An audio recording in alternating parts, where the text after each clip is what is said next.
Welcome to cricket. UPSC paper 1 daily 51 liners సిరీస్లో 29th డేకు స్వాగతం సుస్వాగతం. ఈరోజు ఫస్ట్ ఇంటర్నేషనల్ కాంట్రవర్సీలోకి వెళ్దాం. ఇందులో first question, SAFF U19 under 19 championship title గెలుచుకున్నది ఏ జట్టు? ఆన్సర్ బంగ్లాదేశ్. సో ఈ జట్టు భారతదేశాన్ని ఓడించి గెలుచుకుంది. So which team did India defeat to win SAFF under 19 championship 2025 title? Answer Bangladesh. Next question, world bee రోజు ఎప్పుడు గమనించబడుతుంది? Answer 20th May. So when is world bee day observed on 20th May. తర్వాత ప్రపంచంలో మొట్టమొదటిసారి వాణిజ్య స్థాయి ఈ మిథనాల్ ప్లాంట్ ఎక్కడ స్థాపించబడింది? Answer Denmark. Where was the world's first commercial scale e methanol plant established? Answer is Denmark. తర్వాత భారతదేశం యొక్క సైన్స్ మ్యూజియం ఉద్యమం యొక్క తండ్రిగా ఎవరు పిలుస్తారు? మరియు ఇటీవల కన్ను మూశారు ఆయన పేరు doctor Saroj Ghosh, who is known as the father of India's science museum movement and recently passed away, doctor Saroj Ghosh అన్నమాట. ఇజ్రాయెల్ యొక్క ఇనుప గోపురం నుండి ప్రేరణ పొందిన యుఎస్ అధ్యక్షుడు డొనాల్డ్ ట్రంప్ యొక్క ప్రతిపాదిత క్షిపణి రక్షణ ప్రణాళిక పేరేంటి? Golden Dome. What is the name of US president Donald Trump's proposed missile defence plan inspired by Israel's iron dome? Answer Golden Dome. తర్వాత నేషనల్ కాంట్రవర్సీలోకి వెళ్తే ఇండియా స్టీల్ 2025 యొక్క 6వ ఎడిషన్ ఎక్కడ జరిగింది? ఆన్సర్ Mumbai. Where was the 6th edition of India Steel 2025 held? Answer is Mumbai. 2025లో IPL చరిత్రలో అతిపిన్న వయస్కుడైన శతాబ్దం ఎవరు అయ్యారు? సో కేవలం 38 బంతుల్లోనే 101 పరుగులు చేసిన వ్యక్తి పేరేంటి? వైభవ్ సూర్యవంశీ. సో అంటే ఎవరు సెంచరీ చేశారు అని. So who become the youngest centurion in IPL history in 2025 scoring 101 runs of just 38 balls? Answer Vaibhav Suryavanshi. Financial year 2025లో ఆర్థిక సంవత్సరం 2025లో భారతదేశం యొక్క వస్త్ర ఎగుమతుల్లో ఏ రాష్ట్రం మొదటి స్థానంలో ఉంది? Answer Tamil Nadu. Which state ranked first in India's textile exports in financial year 2025? Answer Tamil Nadu. May 2 మరియు 3, 2025న స్ట్రాబెర్రీ ఫెస్టివల్ను ఏ రాష్ట్రంలో నిర్వహిస్తున్నారు? Answer Meghalaya. In which state is the strawberry festival being hosted on May 2 and May 3, 2025? Answer Meghalaya.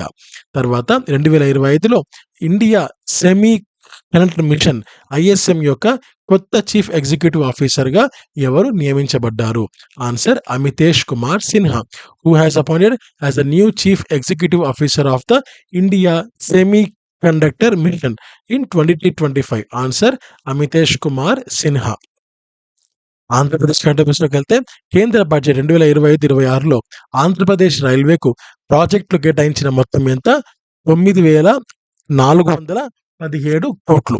What is the amount allocated to Andhra Pradesh railway projects in 2025 by the union budget? Answer 9,417 crores. Andhra Pradesh budget 2025-26లో తెలుగు భాష అభివృద్ధికి కేటాయించిన మొత్తం ఎంత? 10 కోట్ల రూపాయలు. What is the amount allocated for the development of Telugu language in Andhra Pradesh budget 25-26? Answer 10 crore. Andhra Pradesh budget 2025-26లో తెలుగు భాష అభివృద్ధికి సొమ్ము కేటాయించడం ఇది ఎన్నోసారి? ఆన్సర్ మొదటిసారి. How many times did Andhra Pradesh budget the amount allocated for the development of Telugu language? Answer for the first time. Andhra Pradesh budget 2025-26లో విద్యకు కేటాయించిన మొత్తం ఎంత? 34,311 కోట్లు. What is the amount allocated to education in the Andhra Pradesh budget 25-26? Answer 34,311 crore. Andhra Pradesh budget 2025-26లో పోలవరంకు కేటాయించిన మొత్తం ఎంత? 5,756.82 కోట్లు. What is the amount allocated to Polavaram in the Andhra Pradesh budget 25-26? Answer 5,756.82 crores. ఇక సైన్స్ టెక్నాలజీ విషయానికొస్తే కృత్రిమ పట్టు అని దేన్ని పిలుస్తారు? Rayon. What is known as artificial silk? Called rayon. ప్రకృతిలో కనిపించే కార్బన్ యొక్క స్వచ్ఛమైన రూపం ఏంటి? Diamond. What is the purest form of carbon found in nature? Answer diamond. గుడ్డు షెల్ దేనికి సంబంధించింది? Calcium carbonate. Egg shell is made up of calcium carbonate. తేలికపాటి లోహం ఏది? Lithium. The lightest metal is lithium. భూమి యొక్క క్రస్ట్లో అత్యధిక నిష్పత్తిలో ఏ లోహం కనుగొనబడింది? Aluminium. Which metal is found in highest proportion in earth's crust? Answer aluminium. History విషయానికి వస్తే సర్వోదయ అనే భావన స్థాపకుడు ఎవరు? Mahatma Gandhi. Who was the founder of the concept of Sarvodaya? Answer Mahatma Gandhi. Banaras Hindu విశ్వవిద్యాలయాన్ని ఎవరు స్థాపించారు? Madan Mohan Malviya. So who founded the Banaras Hindu university? Madan Mohan Malviya. వలస రాజ్యాల భారతదేశంలో ఆర్య సమాజ్ వ్యవస్థాపకుడు ఎవరు? Swami Dayanand Saraswati. Who was the founder of Arya Samaj in colonial India? Answer Swami Dayanand Saraswati. పురాతన చోళ సామ్రాజ్యం యొక్క రాజధాని ఎక్కడ ఉంది? Answer Uraiyur. Where was the capital of ancient Chola empire? Answer Uraiyur. Humayun యొక్క సమాధి యొక్క వాస్తు శిల్పి ఎవరు? Mirak Mirza Ghiyath. Who was the architect of Humayun's tomb? Mirak Mirza Ghiyath. Geography. నేల లవణీయత అనేది దేని ద్వారా కొలుస్తారు? Answer conductivity. Soil salinity is measured by conductivity. భారతదేశంలో పంటల వైశాల్యం ఆహార ధాన్యాల విస్తీర్ణంలో 60-70%. Area of crops in India is 60-70% of the area of food grains. Salal hydro power project ఏ రాష్ట్రానికి సంబంధించింది? Jammu Kashmir. Salal hydro power project is in which state? Answer Jammu and Kashmir. Calcutta మరియు ఢిల్లీని కలిపేది NH 154. Kolkata and Delhi are joined by NH 154. తర్వాత ఒక గడువులో మరణించిన వారికి సంబంధించి చెప్పే పదం ఏంటి? Mortality rate. So the number of deaths in the given period of time is called as a mortality. Polity విషయానికి వస్తే ఐక్యరాజ్య సమితి యొక్క తాజా అధికారిక భాష Arabic. The latest official language of the UN is Arabic. భారతదేశంలో ప్రత్యక్ష ప్రజాస్వామ్యం యొక్క ఉదాహరణలు ఏంటి? Answer Gram Sabha. What are the examples of direct democracy in India? Called Gram Sabha. రాష్ట్రపతి తన రాజీనామా లేఖను ఉపరాష్ట్రపతికి సమర్పించాల్సి ఉంటుంది. To whom does the president submit his resignation? Called vice president. తర్వాత ఎప్పుడు కంట్రోలర్ మరియు ఆడిటర్ జనరల్ పోస్ట్ సూచించబడింది? Answer 1919. In which act was suggested the post of CAG controller and auditor general? Answer act of 1919. So high court న్యాయమూర్తి యొక్క pension భారతదేశం యొక్క ఏకీకృత నిధి నుండి విడుదల చేస్తారు.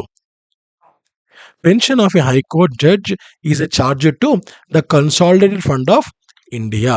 తర్వాత ఎకానమీ విషయానికి వస్తే స్వేచ్ఛా మార్కెట్ ఆర్థిక వ్యవస్థ యొక్క విశిష్టత ఏమిటి? వినియోగదారు సార్వభౌమాధికారం. What is the peculiarity of a free market economy? Consumer sovereignty.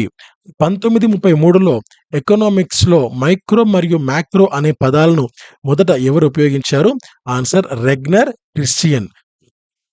Who first used the terms micro and macro in economics in 1933? Ragnar Christian. Economics డబ్బు యొక్క శాస్త్రం అని అన్నది ఎవరు? Adam Smith. Who said economics is the science of money? Answer Adam Smith. అరుదైన currency అంటే ఏంటి? సులభంగా ప్రాప్యత చేయని currency. What is a rare currency? Currency that is not easily accessible. Economic survey of India ప్రతి సంవత్సరం ఆర్థిక మంత్రిత్వ శాఖ ప్రచురిస్తుంది. So economic survey of India is published every year by ministry of finance. Sustainable development విషయానికి వస్తే institute environmental information system యొక్క centre of population and environment లో ఏది ఉంది అంటే? Answer IIPS Mumbai. In which of the institutes the environmental information system center on population environment is located? Answer IIPS Mumbai. వృద్ధికి పరిమితులు అనే భావనను ఎవరు ప్రతిపాదించారు? Answer Club of Rome. So the who has proposed the concept of limits to growth? Answer Club of Rome. మార్పిడి చేయబడిన అనేక మొలకలు పెరగదు. ఎందుకంటే మార్పిడి సమయంలో చాలా మూల వెంట్రుకలు పోతాయి. So many transplanted seedlings do not grow because most of the root hairs are lost during the transplantation. తర్వాత ప్లాచిమాడా దాని యొక్క పర్యావరణానికి అపార నష్టం కలిగించిన వార్తల్లో ఉంది. అదెక్కడ ఉంది? అంటే ఆన్సర్ కేరళలో. Plachimada which has been in the news for immense damage to its environment lies in Kerala. 1962లో ప్రచురించబడిన 'సైలెంట్ స్ప్రింగ్' పుస్తకం ప్రపంచంలో పర్యావరణ ఉద్యమానికి స్వరం పెట్టింది. సో అది రాసిన వారెవరు? Rachel Carson. The book Silent Spring, published in 1962, which set the tone for an environmental movement in the world, was written by Rachel Carson. ఇక ఫైనల్ డిజాస్టర్ మేనేజ్మెంట్‌లోకి వెళ్దాం. ఫస్ట్ క్వెషన్, భారతదేశం యొక్క జాతీయ సునామీ హెచ్చరిక వ్యవస్థ ఎప్పటి నుంచి ప్రారంభమైంది? ఆన్సర్ 2005 నుంచి. India's national tsunami warning system became operational in 2005. 11 మార్చి 2012న వేల మంది మరణించిన సునామీ ఎక్కడ సంభవించింది? Answer Indonesia. 11th March 2012 marked for earthquake and tsunami killed thousands of people in Indonesia. SAARC విపత్తు నిర్వహణ కేంద్రం ఎక్కడ ఉంది? Answer New Delhi. SAARC disaster management centre is at New Delhi. సునామీలలో ఎక్కువ మంది ఇది సరిగా ట్రాన్స్‌లేట్ అవ్వలేదు. సో ఇది చేయలేదు. Sorry for that. సారీ. సునామీలు ఎక్కువ ఏ సముద్రంలో వస్తాయి అనే దానికి మీనింగ్ అది. ఆన్సర్ పసిఫిక్ మహాసముద్రం. The majority of the tsunamis take place in Pacific ocean. తుఫాను అనే పదం గ్రీకు ప్రపంచం సివిసిఎల్ఓఎస్ అనే అర్థం నుంచి వస్తుంది. సో అదే దాని మీనింగ్ ఏంటి? స్నేక్ కాయిల్స్ అని. So the word cyclone is derived from the Greek word CVCLYS meaning coils of snake. So ఇంతటితో ఈ రోజుకి సంబంధించిన 50 క్వెషన్స్ అనేది పూర్తయిపోయింది. అండ్ వీడియో పూర్తిగా చూసారు కదా. మీకు కొంచెమైనా సరే ఇందులో కంటెంట్ మంచిగానే ఉంది అని మీకు అనిపిస్తే ఎక్కువ మందికి షేర్ చేయాలని కోరుకుంటున్నాను. సో ఏపీపీఎస్సీ చాలా యాక్టివ్‌గా ఉంది. ఎక్కువ నోటిఫికేషన్స్ ఇచ్చే పరిస్థితిలో ఉంది. సో ఇలాంటి సమయంలోనే మనము ప్రిపేర్ అవ్వాల్సిన సమయం ఇది. సో ఎక్కువ మందికి వీడియో షేర్ చేయండి అండ్ వాళ్ళకు కూడా ఇది ఉపయోగపడే విధంగా చేయండి. So thank you so much. Have a great day. నమస్తే. జై హింద్.